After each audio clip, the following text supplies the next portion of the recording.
Turning on the OBS, so we record an 30 episode minutes this in. week. 30 minutes in. Welcome to the Sure. Welcome to the PARAcast. I'm your host, Tomas the Boss Fernandez, joining you because I love you. Sorry about last week on the YouTube, guys. I forgot to hit record on the OBS, but it's recording right now, so we're gonna get a full episode. Wah, wah. You guys missed an absolutely just riveting Patreon segment, so I'd encourage you guys head over to Patreon and give us $1 a month so you can get basically what turned into 25 more minutes of free show. And who joined me on that Patreon side was also joining me tonight. What did I put here? Oh, yeah, that's right. He's using girl math to say that his prodigy is affordable. It's Robert Wyatt.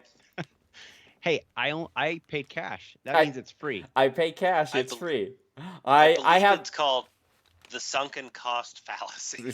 sunken cost. More like nuked cost fallacy. He should have just bought the STI. Also, let's just remember, kids. The gun is the cheapest part of the thing we do. not anymore. Also, he's so lame. His AI girlfriend dumped him. It's Jared Stepp. Well, shit. I didn't know that. I'm going to have to call her. I'm sorry, Jared. I don't think we should see each other anymore. But What's maybe. What's the Amazing. Japanese robot that there's like an anime Japanese singer like Misune or Mitsune or something? The Otacon. Have you heard of that? Yeah. Have you heard of that, Yeah. Robert? No, I She I was know gonna- nothing about Japanese animation. Well, this Look into it. Tentacles are wild.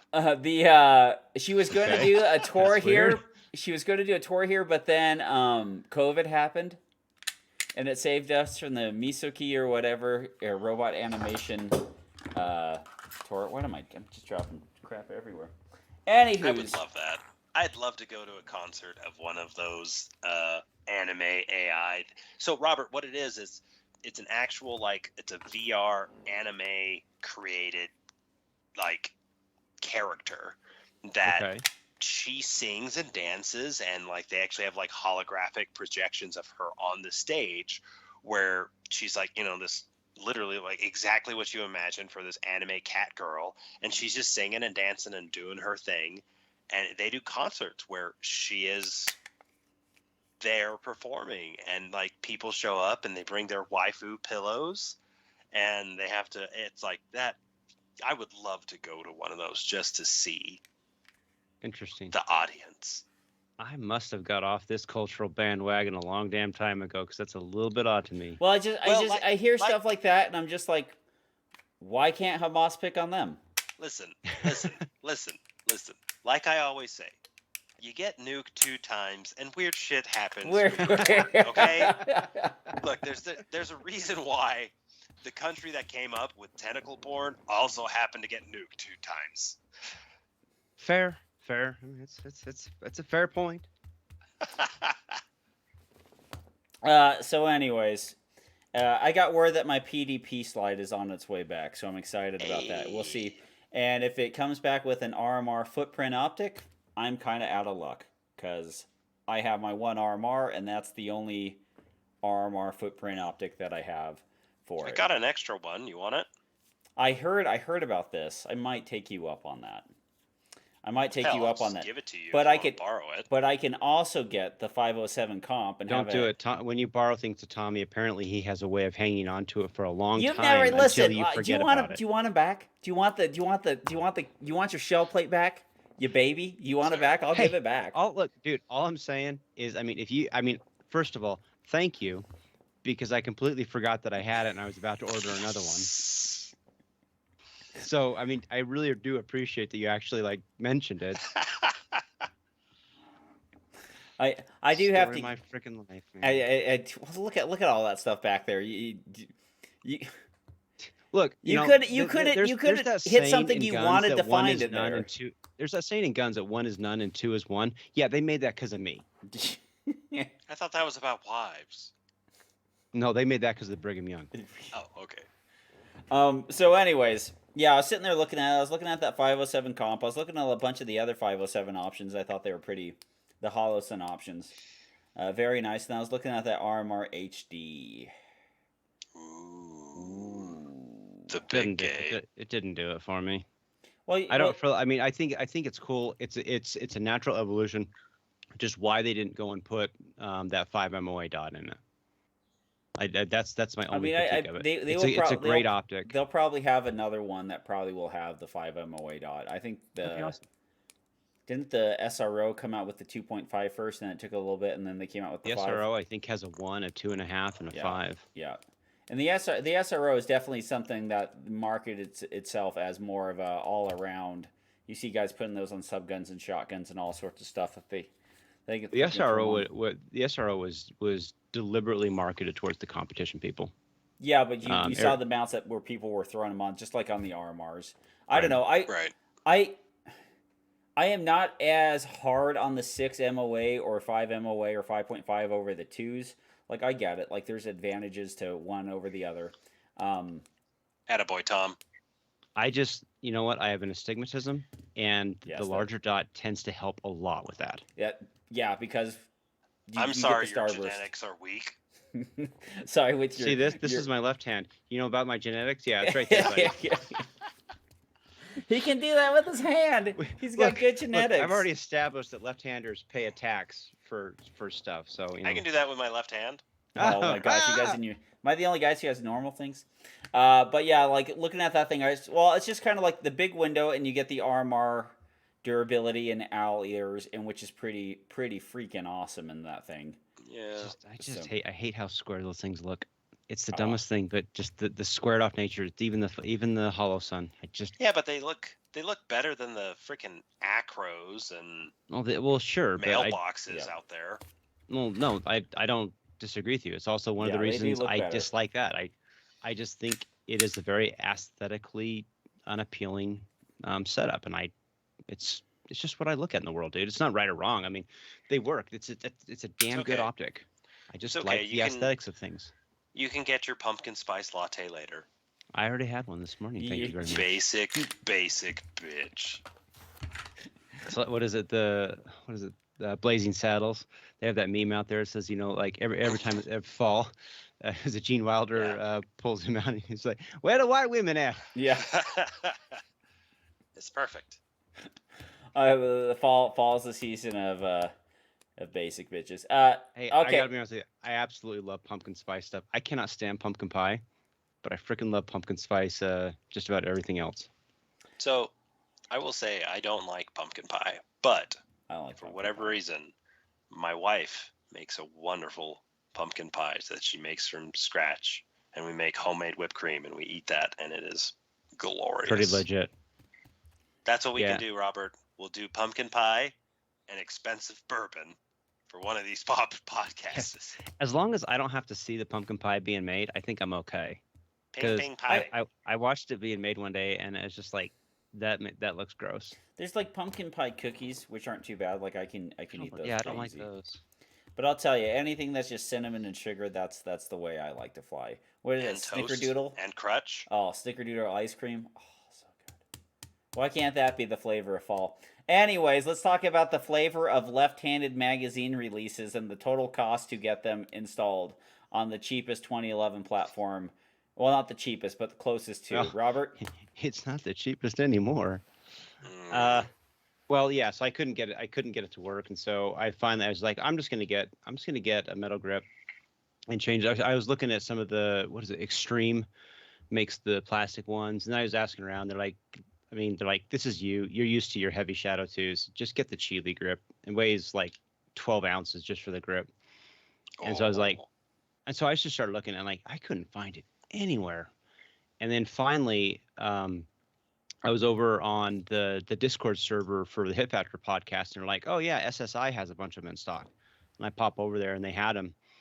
And so I was just looking at it, and I was thinking about it, and it's like, man, $800 by the time it's all done. I'm not. I was looking at a PDP compact 5-inch for $454 today, and I was like, that's too pricey. I told you, Rob. I told you, Tom. It was a lot. I told you, yeah. I thought it was going to be $400. It was. I thought that was a lot too. Well, it's see, just 2011, Tom. Well, Tom, I don't buy guns the way you do. See, well, I'll even make your own argument. CZ can produce a Shadow too. It's got sights, it's got an ejector, it's got an extractor, it's got a barrel, it's got a slide, it's got grips, it's got grip screws. It comes with 2 magazines. And a lot of times that's just $100 more than that. You have to understand something, Tommy. I have ADHD. Apparently, talking to my doctor last week, I have ADHD really bad. I don't think he's right. I think he's full of shit. However, I do know one thing. I'm very impulsive, and I impulsively bought this, damn it, just like the left-hand mag release. And then because since I bought the left-hand mag release and that didn't work, I had to buy something else to make the left-hand thing work. So now I'm only a casual $950 into this gun beyond what I already put into the gun. No, because you bought the EGW parts too, and you put an SR. Like you're like $2,700 into a Prodigy, Robert. We have not started discussing the total amount. Let's not girl go math. there. Girl math. Save me, girl math. Save me. That money was already spent, so now it's free. The gun now only costs like $800, and in a week, it's not going to cost anything. It's true. Welcome to 2011s and credit cards, motherfuckers. So it works, right? It works. Well, based on what we talked about in the Patreon, I may have to either start up an OnlyFans or my own prostitution business because apparently they don't take the prostitutes to jail. So. No, just knock them over. Knock over. Let me know where you want to go, and I got the address, and I got some folks. Lots of cash, just Lots of cash. So lots of STDs. Let's talk about the Chile grip STDs. and the now that the Masterpiece Arms left-handed magazine release, we can do a proper review about it because we have them both together and they work. And I swear to goodness, you better shoot limited optics because you've made 3 CZ Shadows investment in it. Let's hear it. I don't know when I'm going to start it. I'm still messing with it. So I got it all back. I got it all put together yesterday.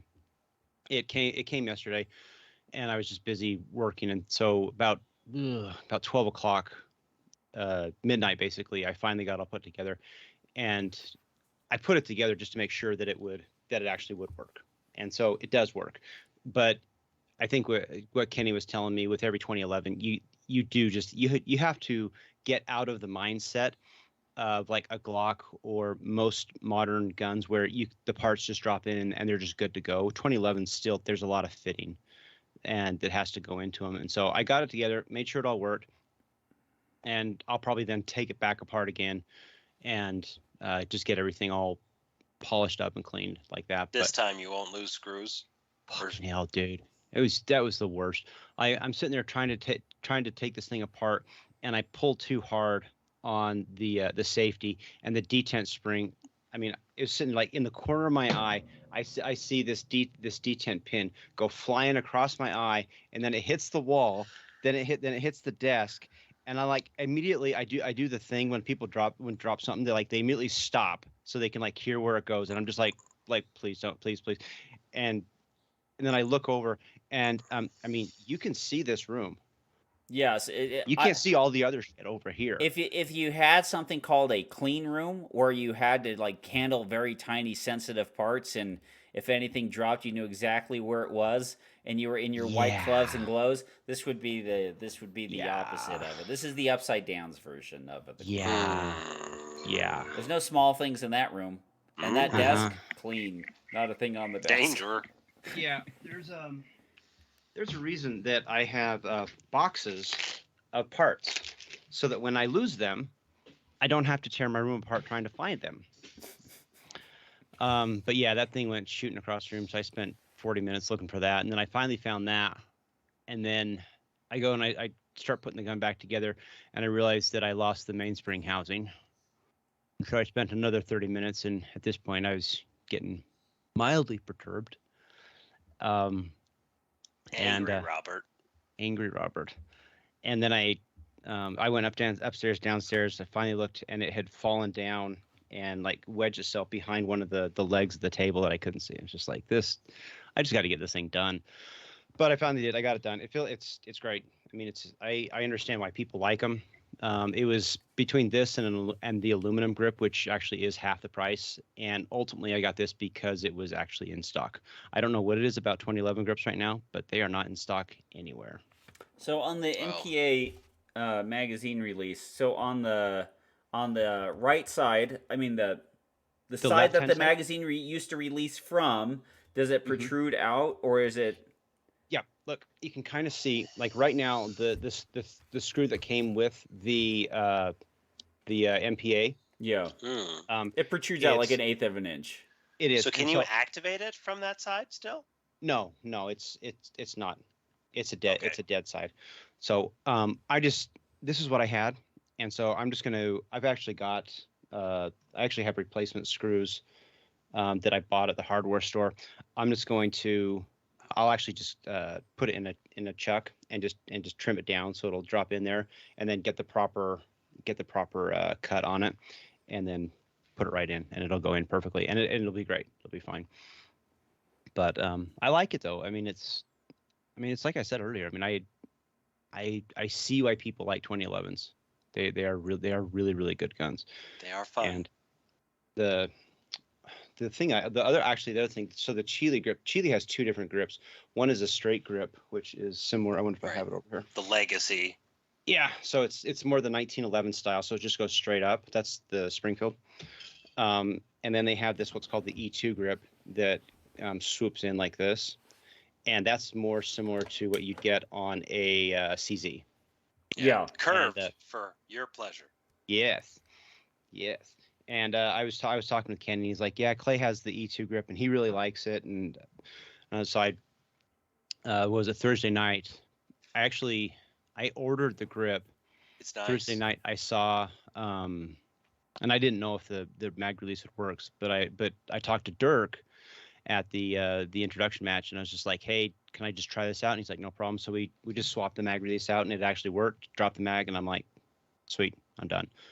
And so yeah, but it's cool. It'll be fun. I'm excited to go shoot it a little bit. I You still need gotta to clean it up, but Is that you grip need to safety shoot. pinned or does the Chile grip keep it down? the grip safety is pinned by Chile.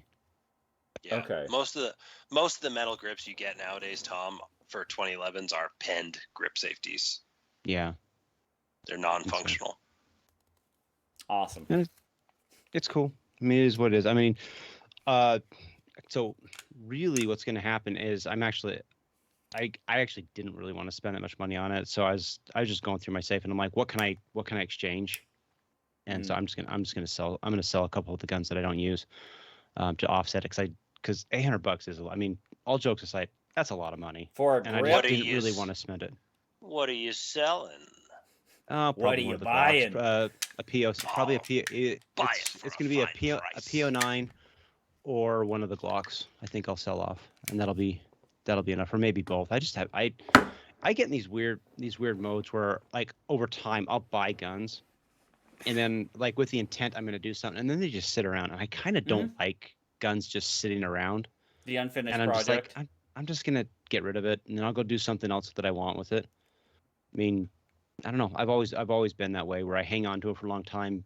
Basically in my mind, I sell the gun probably about 9 months to a year after I've decided I want to sell it because I'm just done Right. with it. I'm never going to use it. There's a few that I keep hanging on to, which I honestly don't know why I do. I've got some of my old shadows that I've hung on to for sentimental reasons, but I'm like, why? You're not going to shoot these ever again. I have guns that I hang on to because there's no way I could sell them ever, like a Gen 1 M&P Pro that's got like 17,000 rounds through it. Like, You Yeah. could sell it for like $200. Well, and does I mean somebody that's this? actually the other thing. It's kind of funny is I've got guns that I don't sell because I'd probably go to jail. So They're underage. yeah, Anywho's Jared, awkward silence. what'd you do? Oh, I shot Slepsa this week, which was pretty fun. This was the first week where I actually was pushing hard, trying to do limited optics right, and I got my good limited optics gun all nice and ready. It's a Warwick Tactical. It's a smaller 2011 company that basically Is that new or is that No, have you had it's that? old. That's one of your older ones? Yeah, that's the one that I've had since like Forever. the beginning of time. Right. Yeah, so they're a company based out on the East Coast, and It's a guy who branched off from Nighthawk Custom, and he basically teamed up with a machinist shop, and now they just mill and custom build all their own parts and all their own stuff. And so I've had that gun for probably 7-8 years, probably shot like 70,000-80,000 rounds out of it at this point. That's the gun I shot in limited minor for years and years and years. And I finally got it milled for a dot. Who milled it? You're gonna make fun of me, but I wanted to get it milled quick. Did you take it to Troy, and he used the thermal tool on it? I wish. No, I went to so Sportsman's Warehouse has a gunsmith location here in Utah that actually does optics mounts. Really? And so, I mean, it really isn't that hard of a process. You just cut and then drill 2 holes. Depending on the optic, it's not that hard of a process. Right. And so since it was a Delta Point mount, it wasn't going to have to need a plate or anything like that. And so they drilled it for a Romeo and Pro for me. And I've been using that. And I just sent it off to Blake Corus with Denali Firearms. And he rebuilt the trigger pack for me because I haven't had that rebuilt in, again, like the 70,000 rounds or so. And so it was kind of hurting a little bit. So wait, I bought a new. What does that mean? What do you have to rebuild the trigger on a 2011? No, you don't have to, but it's just I wanted to do it because the trigger was getting a little funky, and I found out the reason why is because I had messed up some stuff inside, and so the hammer and sear were rubbing each other incorrectly, and so that was my fault. Fresh with the holding. And so I bought a new EGW hammer spring sear pack, had Blake install it, got it all good to go. Now it's nice and perfectly zeroed, and shot the match yesterday at Slipsa and had a lot of fun. Got first limited optics, got 5th overall, even with a handful of malfunctions due to high primers because apparently Jared doesn't know how to reload. And you know how to reload, you just don't know how to actually quality control. Quality control. Right. Helen Keller that stuff. You got to Helen Keller it. Read that braille. That was that was kind of a bummer. I saw him over by the jailhouse stage, and he's sitting there mucking with it, and so we're sitting there, and I'm like, because I like how I test for high primers, I set it on a super flat surface if the bullet wobbles at all. Yeah. And so we're sitting there trying to figure out just enough to get, because it was your last stage, right? Right. Yeah, just enough to get through. So it wasn't like there were a ton of them, but there was more than there should have been. And so I had 2 or 3 malfunctions yesterday, which hurt me. But it made me happy though, because without those malfunctions, looking at the times, I would have been right there with the number 1 place. And so that made me happy because I should be doing well now that I got limited optics good. My finger's healing up good. Yay. I just don't have any feeling on the pad of it, apparently, and it's permanently squished a little bit. You can kind of see it has like a nice little indent in my finger. Well, it's a good thing you don't need to build the bathtub for your children anymore. Yeah, that's great. You're not going to burn the children. So that's good. That's good news. You got to look at the bright side about these things. So yeah, it was fun. And then next week we got a lot of shooting, and we got the Waypoint class coming up. We got 1 slot left. Because I had another person sign up, and then I had somebody drop out. Poor Dan Ward, his poor little ankle, and so we still got 1 slot left, and it's gonna be a fun time. I'm looking forward to this next week. That's on the 22nd. Yeah, next Sunday. Cool. Just make sure you're done before the show, because that'd be awkward. We need a break. We're gonna sit there and drink. I'm gonna drink all that whiskey and spit it out. That's what we should do. You can come out. You can come out to the class, Robert, and you can try the whiskey. All right, fine. I'll be there. If you want to go out there and try whiskey, we'll record it. We'll record a 5-minute hit. Yeah. Here's us trying the. Gotta keep those downloads up. So do all that jazz and do it in a Dominate Defense. Head over to do it in a Dominate Defense belt. Head over to DominateDefense.com. Pick up the best belt in the industry. Period. Done. Donezo. It's what it is. Get used to it. Mount your stuff to one of those bad boys and have yourselves a grand old time. And on the right on the right side of that holster, if you got a Prodigy, feel free to head on over to Precision Holsters. Check out a Fast Holster, the best holsters. Fantastically molded if you're not running a light and just want an excellent competition setup that works with all the mounts. They sell the mounts with the holster if you want them. You can get the adjustment tabs. You can get the rotating dials for your tension if you like to set such things. And that's why I said on the right side of your hip if you have a Prodigy. Because if you're out the left side of your hip and it's a Prodigy and you're Robert White, it doesn't matter. But that gun's not even a Prodigy anymore, so any 2011 holster should probably fit. So check them out. And also Rune Tactical and W74 guide rods. You want a heavier guide rod? Check out W74. They got a bunch of different makes and models for you. Kevin is diving deep into the Glock stuff. So get ready for more and more stuff from Kevin for Glocks. And also, with Rune Tactical, get +1. More fun. Get a little saving grace in that match. Because if you don't have to make that reload, it is worth it every time. So check out Rune Tactical. I finally got around to replacing my springs. And the new springs are this long. I actually post this on my Instagram page. Yep. And the old ones are like 3/4. And I'm like, okay, maybe it was time. They're aware. And I started thinking about it, and I'm like, when I would put like the first couple rounds in, and I could just shake them out. And I'm like, it might be done. They are a wear part, and especially when Robert, the bullet needs to have tension under. Bullets need to have tension underneath them and on top of them to hold properly in a magazine and to feed. That's why on the top of them you have the feed pole, which is that little thing that sticks out from the part of your slide that puts the tension on the magazine to keep them bouncing everywhere. That's why when when they had the first M17s, they would shoot and it would eject 2 rounds.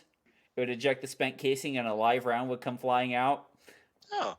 I don't even know if you could engineer that if you tried. But spring tension, they're cheap. The replacement parts, put them in. They're not $800, even though they go in the grip. Cheap, cheap. You can change them. I honestly think that you could buy standards, cheaper CZ magazines in it, like the standard CZ magazines, and have those shipped to you, and be cheaper than buying actual replacement springs for your CZ magazines. Like, just open up the magazines, take the spring out, and put that cheap CZ tube somewhere else. Because those are like $8, and springs are like $9. Oh no! I mean, the shipping is gonna get you. It's always the shipping. I mean, apparently you're just supposed to change them more than once every year and a half. So I mean, yeah, probably should have done that. Probably should. Such as it is. Telegram questions, answers, fun. From our good friend Mr. Chris Loki. What did you guys all say to Steve that made him stop loving us?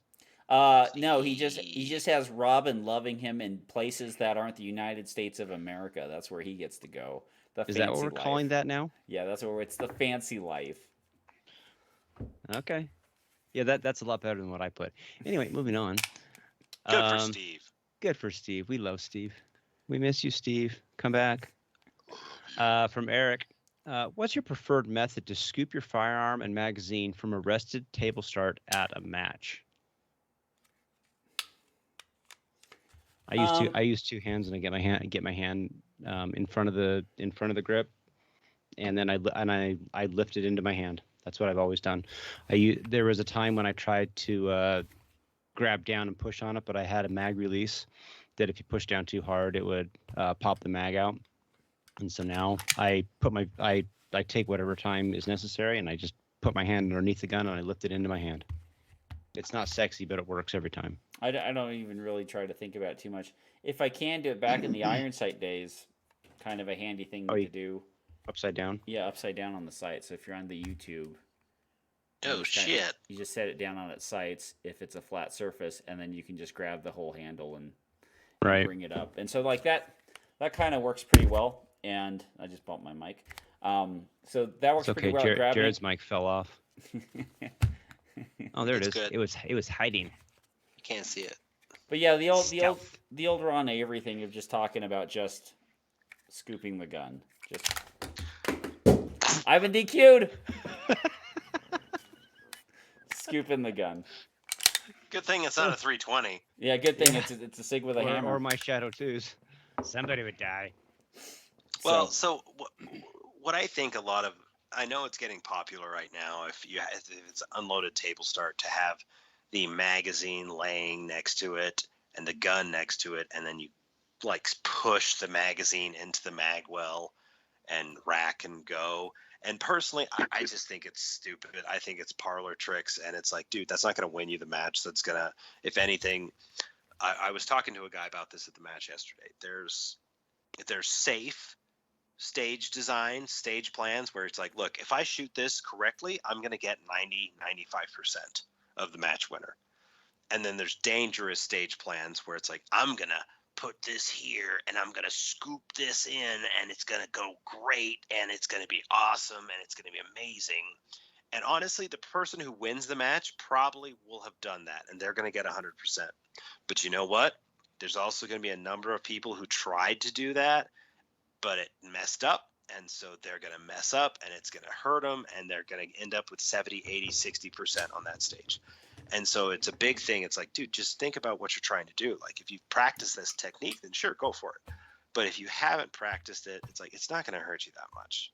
And I really don't think it's worth the risk of getting perhaps a 70 or 80% stage, because you don't win the match by getting hundos on every single one. You win the match by having 10, 20 stages that are all 90, 95%. That's how you win, especially at a big match. You don't win by just magically connecting it all together and winning the lotto on one stage and getting a hundo. And then your next stage, you try to do that again and you end up getting 60, 70%. Like that's not how it works. Like as far I'm as glad you said that, because like when we did the new shooter match on Thursday, it's one of the things I've really tried to tell people a lot when we go through like the range commands, the standby. And I always bring up this point of trying to tell people, like, when they say standby, just stand by. A lot of people think they try and get this big lean, or they're like, and they start leaning, and then they inevitably start falling, and and everybody laughs, and I think it's funny, and then we pull them back because we just get it going again. And I was trying to tell them the same thing. I was like, look, you are never going to win the match based on your kick-ass start position. You win the match by your ability to shoot and gain points. Correct. It's And like so it's like just practicing stand there, a draw till just you have go. 8 tenths. Yeah. This is like, Well, it's kind of like, and that's a good skill to have on some like stand and shoot things, and so that's fine. But like generally, like the chances that you have in an actual match from going beep to drawing the actual gun and shooting in 8 tenths are 2%. right. Picking up the magazine, just a little thing. So like most of the time when you have a table start, like the magazine, unless you're in like production, the magazine is going to be fully loaded. And so the chances of us screwing up a load with a magazine that is being engineered and third-partied into packing more ammo than it should is one of the things. And so like on the table starts, if you have like here's a 21 round magazine. If you have the 21 round magazines, the most important thing is the heel of your hand. And so like when I have the magazine pointing nose up, when I grab it, like the one thing that I'm always trying to concentrate on getting is getting the heel of my hand underneath that magazine, because the insertion on the closed slide most likely is what's going to really hurt. And so download obviously one of those rounds, make it, instead of 24, make it 23, instead of make it 23, make it 22, and just make sure you have enough of the heel under your hand to guide that magazine in and get it a full seat before you come over the top to rack it. We had a stage yesterday that was an unloaded start, and Taylor, he puts the gun down there, and he has his magazine there, goes there, picks it up, shoots the stage, does a great job. He shot it really, really well. And afterwards, I'd asked him, I was like, well, I was just curious, why did you only have one magazine on there? And he's and we kind of talked about it a little bit, and it's like, well, what happens? You put the one magazine down because that's what you're going to pick up. But what happens if you you hit that mag and it kicks across the table and it's gone? Well, what do you do then? And it's like, oh, that's actually, I mean, it's like there's a good point there. And where the stage was like, the first shot, or what does it say? The first shot must come from the magazine on the table or whatever, something like that. Mm-hmm. And so if you didn't have that magazine there, then you're having to pick up this magazine that potentially has got dirt and crap in it and deal with that on the clock. And so it's like, have a backup mag just sitting there. Yep. So that if you mess up one, you can get the second one and keep going. And it's just little things that I think sometimes there's a lot of things that we do them because that's what we think. And it's only when somebody comes in and says, well, have you thought about it this way? That you're like, oh, well, that actually makes a lot of sense. I just never took the time to, go A plus B equals C and get to that point.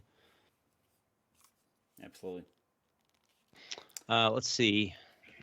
From Seabass, I have a stock 17 and I want to make it gooder. What parts do I get? I would start with the CZ Shadow 2. A stock Gen 5, if it's a Gen 5 17, I mean it's pretty Well, much ready to go. It's got a magwell on it. I yeah, mean but he's behind communist lines, so he's it's probably got probably a Gen 3. a Gen 3. I mean, with the Gen 3s, I think kind of like the best way to kind of go, there's a billion different kind of trigger groups you can kind of put in those to mess with them. Obviously, on the Glock, it's the sights. The sights Right. first. The way I Yeah. have my Gen 3 set up, which I was competing with this year, um, Dawson sights, Charger sights. I use a Vickers slide release. I think the Gen 3 Vickers slide release is the best slide release out there. Why? What is it? How is it different, Tommy? It has a shelf, so it's pretty much the same form factor as the Glock, the standard Glock one, but instead it kind of like comes out Just a hair bigger. just a hair bigger to actually get your thumb onto rest. Because like the normal Glock slide stop is kind of not made to like rest your thumb on. It doesn't really have a shelf. It's kind of very flat to the pistol, and it's pretty much designed for being pushed up and not really being pushed down. But you can push down on them fine. Why not use the G34 version? Too big. So the G34 version extends it farther back, and so what happens is a lot of times your grip, and because it extends it farther back, it actually has more leverage on the mechanism on the slide, so it takes less pressure to drop the slide, and so a lot of people would ride those forward. Also, it kind of rides back to where your hand comes in, and so you can actually bump the slide up. Some people's grip in the middle of firing. The Vickers is short, and it just jets out, and it's very stout, and not super stout, but it's enough to get actually purchased for pushing down, and it stays out of your way the entire time. And so that's really good to know, Tommy, because like we have some of the new guys come out and they'll be shooting Glocks, and they do exactly what you're saying, and it happens. It's happened so consistently, and I can look and be like, I think you probably have this kind of a mag release on there, and sure enough, it's the Glock 34 version, and I'm like, okay, well here's why. You're right-handed. This is where you have it, and so you're basically bumping the slide stop up so that it causes it to lock open.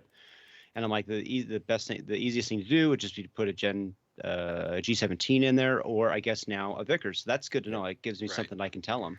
So the Gen 3 Vickers slide release / slide stop and the magazine release are the best out there. Yep. Because the Gen 3 Glock 34 extended controls are too extended, while the Vickers is that Goldilocks zone where it's extended enough that it's usable, but it's also controlled enough where you don't accidentally use it.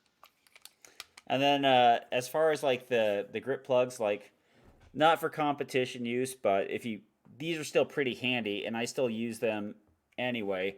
The Magwell, the Glock Magwell is fantastic, but this is the Vickers, the Tango Down Glock, and it actually does a pretty good job of flushing the Magwell on this Gen 5, but the best part of these things is that the heel is a takedown tool, and it doesn't come out when you're shooting, but man, once you have one of these things and you're stripping Glocks apart all the time, it is just amazing just to basically take that pin out, strip your Glock down, put it all back together, and then put the pin back in, and then it comes with two of them.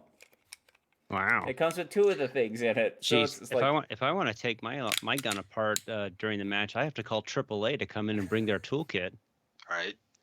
Yeah. Honestly, for Glocks, especially for Gen 5s, the only stuff you need to replace, sights, and then maybe if you want to add more texture to the grip, you could do grip tape, or you can stipple it, or you can silicon carbide it. Yep.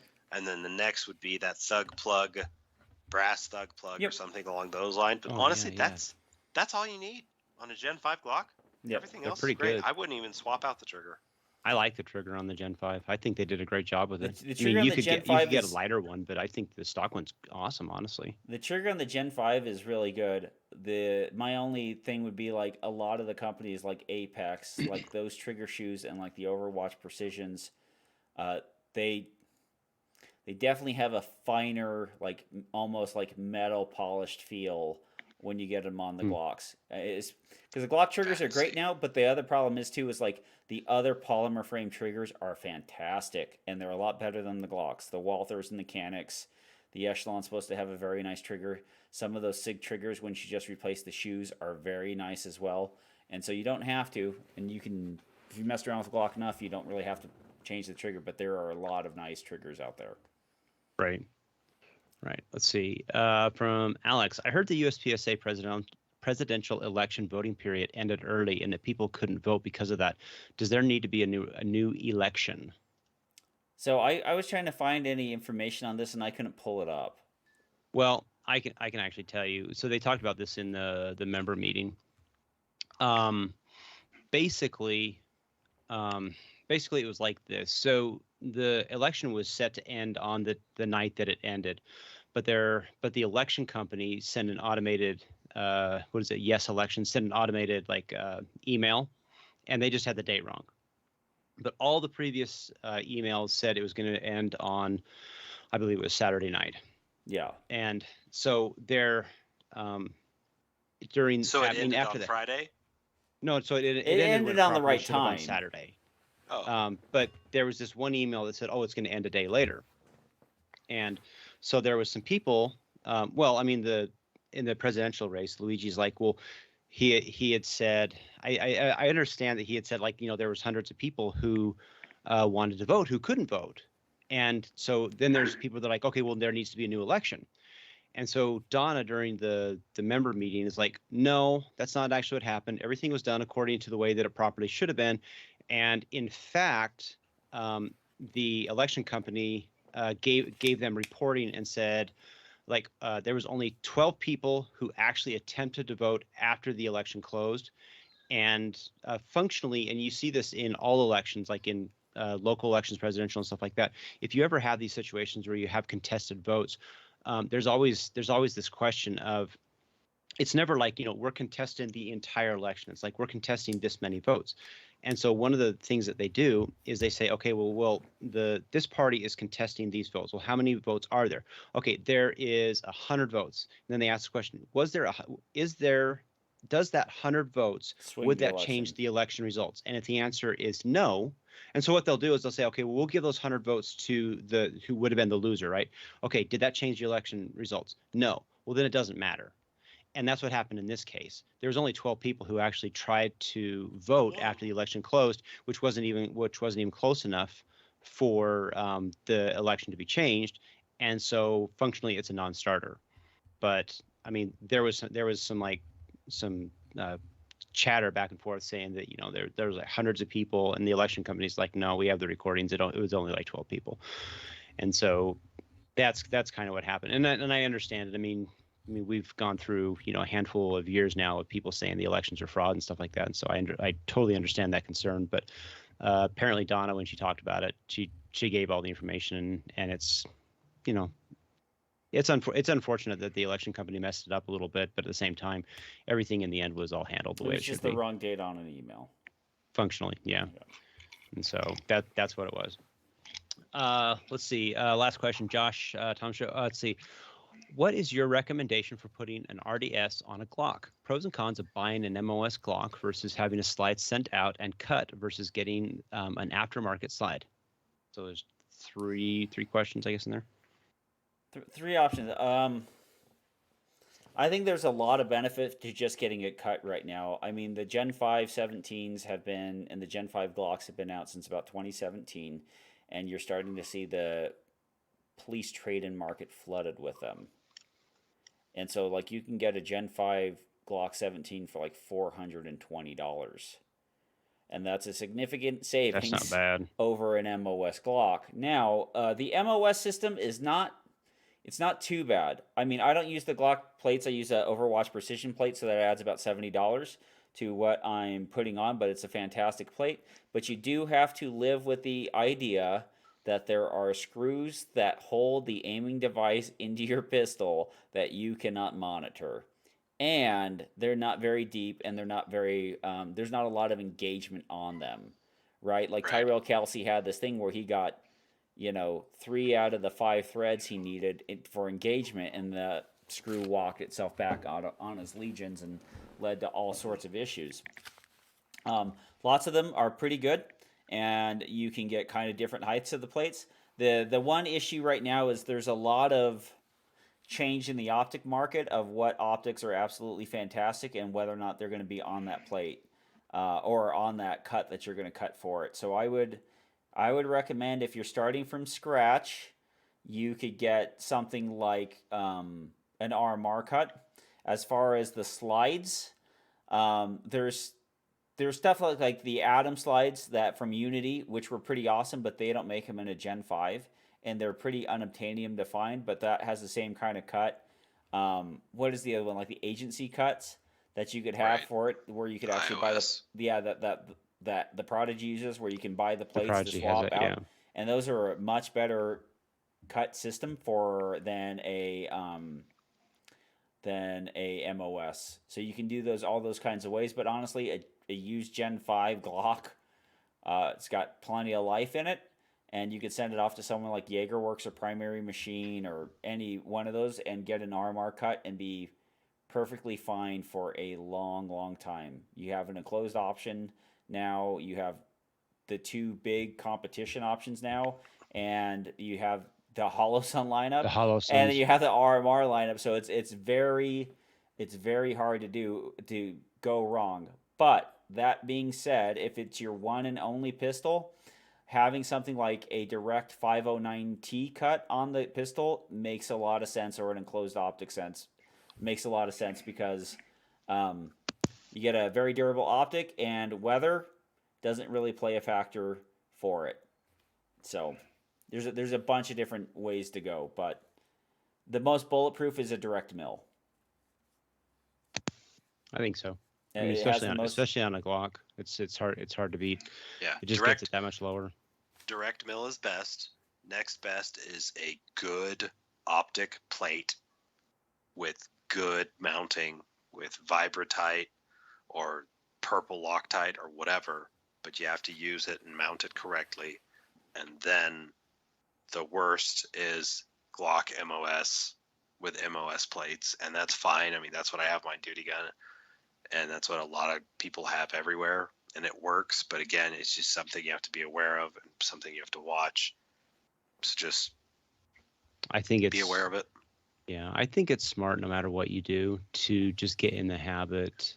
I do an RMR cut, direct mill. I would too, honestly. But I think it's good. It's just good to get in the habit of just treating the screws on your optics as disposable parts and changing them on the regular. Oh. And if you are going to get an RMR, make sure you want to get the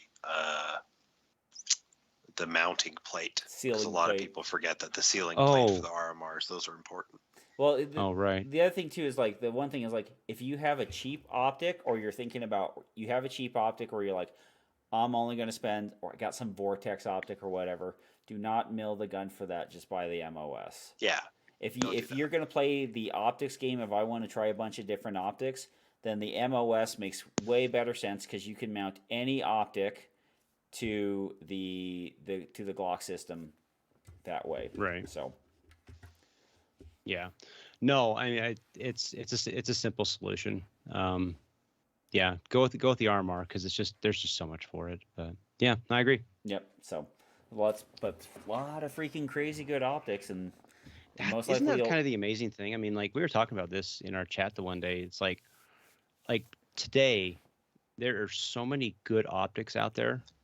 I mean, when I first started shooting carry optics, it was basically the Delta Point Pro was the best one that you could get, and even that was a little bit squibbly. The RMR and the Delta Point Pro were the only two that worked. The Delta Point Pro was the only one that was worth a damn for competition, and it was you would run into issues with it. And they fixed those issues. It's just what it was.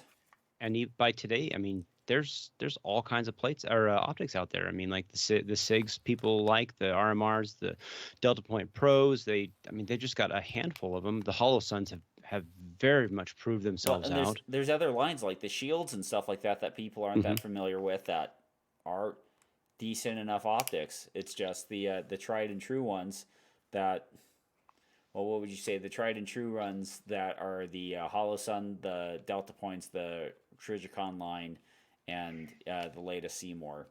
Yeah, and I mean at this point, it's kind of, I mean, like people, I mean, you have these arguments, you know, which is the better dot. It's like, dude, just pick the one that you feel is going to run the most, you know, consistently for you. And if you're happy with that, I say rock on. Yep.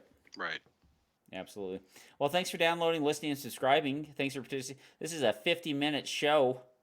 There's another 30 minutes on the Patreon side. So hey, if you're bored and lonely, We're trying to offset the 2 hours we did last week. Find out what a highfalutin #1 prostitute charges for all activities on the Patreon side. That's what you get out of this show.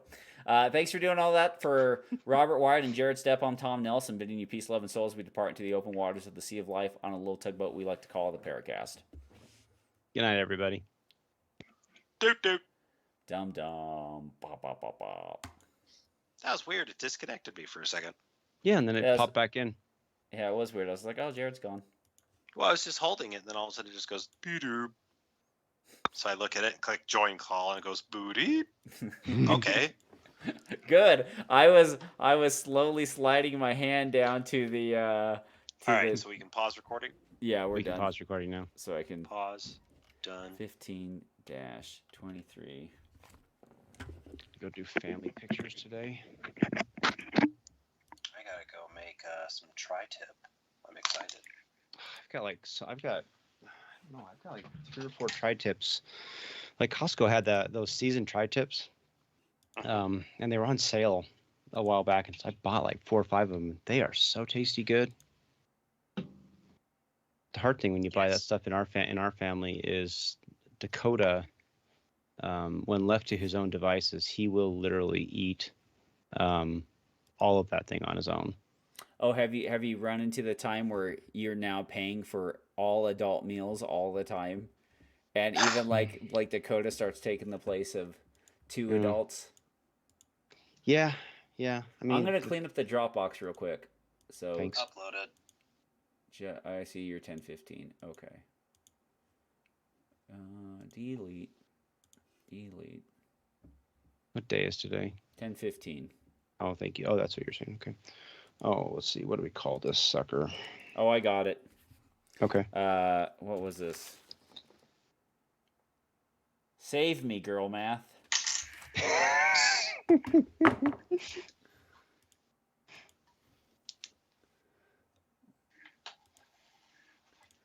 Because you should have just bought the STI if you're gonna spend $3,000 on it. There's some truth to that. All right. I mean, See yeah. you guys. All right. See you, I'll see you Jared. guys all in a bit. All right, see you. Bye-bye.